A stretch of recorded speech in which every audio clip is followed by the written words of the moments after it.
ಇನ್ನು ಗಡಿ ಜಿಲ್ಲೆ ಬೀದರ್ನಲ್ಲೂ ಕೂಡ ಧಾರಾಕಾರವಾಗಿ ಮಳೆ ಸುರಿದಿದೆ. ಇದರ ಪರಿಣಾಮವಾಗಿ ಈಗ ಜನ ಪರದಾಡುವಂತ ಪರಿಸ್ಥಿತಿ ನಿರ್ಮಾಣವಾಗಿತ್ತು. ಯಾಕೆ? ಏಕಾಏಕಿಯಾಗಿ ಹಳ್ಳ ತುಂಬಿ ಹರಿದಿದೆ. ಜಮೀನಿನಿಂದ ಗ್ರಾಮಕ್ಕೆ ಬರಲಾಗದೆ ರೈತರಲ್ಲೇ ಸಿಕ್ಕಾಕೊಂಡು ಪರದಾಡಿದ್ದಾರೆ. ಹಗ್ಗದ ಸಹಾಯದಿಂದ ಹಳ್ಳವನ್ನು ದಾಟಿದ್ದಾರೆ ರೈತರು. ಬಸವಕಲ್ಯಾಣ ತಾಲೂಕಿನ ಏಕಲೂರವಾಡಿ ಗ್ರಾಮದಲ್ಲಿ ಆಗಿರುವಂತಹ ಅವಘಡ ಇದು.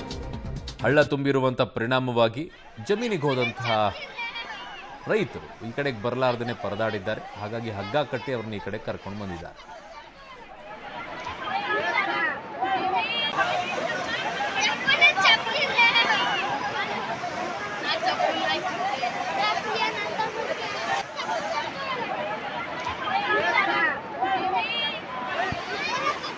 ನನ್ನ ಸಹೋದ್ಯೋಗಿ ಮಲ್ಲಿಕಾರ್ಜುನ್ ನನ್ನ ಕಪ್ಪಿಗೂಡ ನನ್ನೊಂದಿಗೆ ಸಂಪರ್ಕಕ್ಕೆ ಸಿಗ್ತಾ ಇದ್ದಾರೆ. ಮಲ್ಲಿಕಾರ್ಜುನ್, ಹೇಗಿದೆ ಈಗ ಸದ್ಯದ ಪರಿಸ್ಥಿತಿ? ಎಲ್ಲರನ್ನ ಕೂಡ ರಕ್ಷಣೆ ಮಾಡಿದ್ದಾರಾ ಅಥವಾ ಹಳ್ಳ ಇನ್ನೂ ತುಂಬಿ ಹರಿತಾ ಇದೆಯಾ? ಇನ್ನೂ ಯಾರಾದ್ರೂ ಸಿಕ್ಕಾಕೊಂಡಿದ್ದಾರಾ? ಏನ್ ಕತೆ?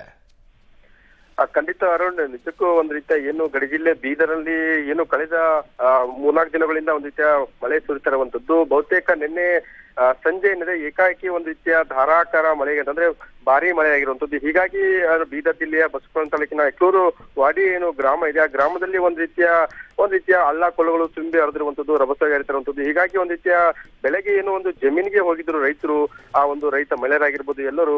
ಸೊ ಆ ಟೈಮಲ್ಲಿ ಅಂದ್ರೆ ಸಂಜೆ ವಾಪಸ್ ಬರುವಂತ ಅಂದ್ರೆ ಕೃಷಿ ಚಟುವಟಿಕೆ ಮುಗಿಸ್ಕೊಂಡು ವಾಪಸ್ ಬರುವಂತ ಸಂದರ್ಭದಲ್ಲಿ ಅವರು ಹಳ್ಳ ತುಂಬಿ ಹರಿಯುತ್ತಿರುವಂತದ್ದು, ಆ ಕಡೆ ಸಿಲ್ಕೊಂಡಿರುವಂತದ್ದು. ಹೀಗಾಗಿ ಒಂದ್ ರೀತಿಯ ಏನು ಪರದಾಡುವಂತ ಸ್ಥಿತಿ ಕೆಲವತ್ತು ನಿರ್ಮಾಣ ಆಯ್ತು. ಬಳಿಕ ಏನು ಗ್ರಾಮಸ್ಥರೇ ಒಂದ್ ರೀತಿಯ ಹಗ್ಗದ ಸಹಾಯದಿಂದ ಏನು ಒಂದು ರೈತ ಮಹಿಳೆ ಆಗಿರ್ಬೋದು ಮತ್ತೆ ಆ ಕಡೆ ಇರ್ತಕ್ಕಂಥ ಒಂದು 15ಕ್ಕೂ ಹೆಚ್ಚು ಜನ ರೈತರನ್ನ ಒಂದ್ ರೀತಿಯ ಹಗ್ಗದ ಸಹಾಯದಿಂದ ರಕ್ಷಣೆ ಮಾಡಿರುವಂತದ್ದು. ಅದರಲ್ಲೂ ಒಂದ್ ರೀತಿಯ ಪ್ರಮುಖವಾಗಿ ಭಯದಲ್ಲಿ ಅನ್ನುವಂಥದ್ದು. ಯಾಕಂದ್ರೆ ರಭಸವಾಗಿ ಮಳೆ ಆಗ್ತಿತ್ತು, ಒಂದ್ ರೀತಿ ಹೆಚ್ಚು ಕಮ್ಮಿ ಆದ್ರೆ ಆ ಒಂದು ಮಳೆಯಲ್ಲೇ ಒಂದ್ ರೀತಿಯ ರೈತರು ಕೊಚ್ಕೊಂಡು ಹೋಗೋದು. ಆ ಸಂದರ್ಭದಲ್ಲಿ ಒಂದ್ ರೀತಿಯ ಹರ್ಷಾಥ ಪಟ್ಟು ರೈತರನ್ನ ಈ ಗ್ರಾಮಸ್ಥರು ರಕ್ಷಣೆ ಮಾಡಿರುವಂತದ್ದು. ಅರುಣ್, ಇವತ್ತು ಕೂಡ ಒಂದ್ ರೀತಿಯ ಈಗ ಮಳೆ ಆಗ್ತಿರುವಂತದ್ದು ಒಂದೊಂದ್ ರೀತಿಯ ಸಾಧಾರಣ ಮಳೆ ಅಂದ್ರೆ ಬಹುತೇಕ ರಾತ್ರಿ ಇನ್ನೂ ಒಂದು ಧಾರಾಕಾರ ಮಳೆ ಆಗುವ ಸಾಧ್ಯತೆ ಇರುವಂತದ್ದು ಹವಾಮಾನ ಇಲಾಖೆ ಈಗ ಮಾಹಿತಿ ನೀಡುವಂತದ್ದು. ಅರುಣ್, ಓಕೆ ಮಲ್ಲಿಕಾರ್ಜುನ್, ನಿಮ್ಮೆಲ್ಲ ಮಾಹಿತಿಗೆ ಧನ್ಯವಾದಗಳು.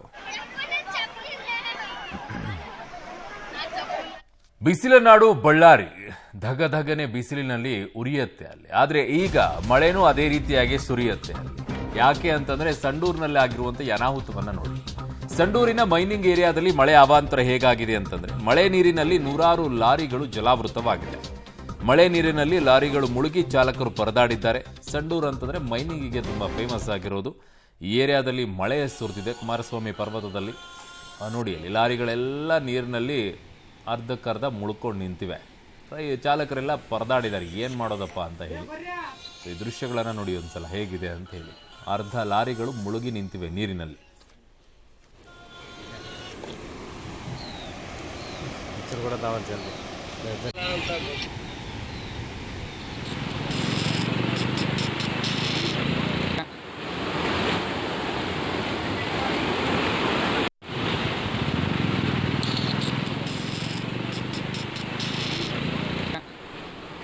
ಈ ಲಾರಿಗಳೆಲ್ಲ ನಿಮಗೆ ನಾರ್ಮಲ್ ಆಗಿರುವಂಥದ್ದಲ್ಲ ಲಾರಿಗಳು. ಅದರ ಹೈಟೇ ತುಂಬ ಎತ್ತರದಲ್ಲಿರುತ್ತೆ.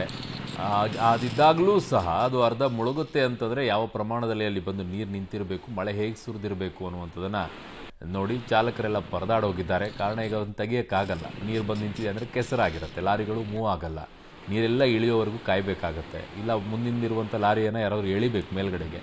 ಮೇಲ್ಭಾಗದಲ್ಲಿರುವಂಥ ರಸ್ತೆಯಲ್ಲಿಲ್ಲ, ಕೆಳಭಾಗದಲ್ಲಿ ಈ ಪರಿಸ್ಥಿತಿ ಆಗಿದೆ. ಅಲ್ಲೆಲ್ಲ ಇದೇ ರೀತಿಯಾಗಿರುವಂಥ ಜಾಗಗಳು. ಸಂಡೂರಿನಲ್ಲಿ ಹೋಗಿದ್ದೀವಿ, ಅಲ್ಲೇನು ಪರಿಸ್ಥಿತಿ ಅಂತ ಹೇಳಿ. ಬರೀ ಮಣ್ಣು, ಕೆಂಪು ಮಣ್ಣು ಎಲ್ಲ ಕಡೆ.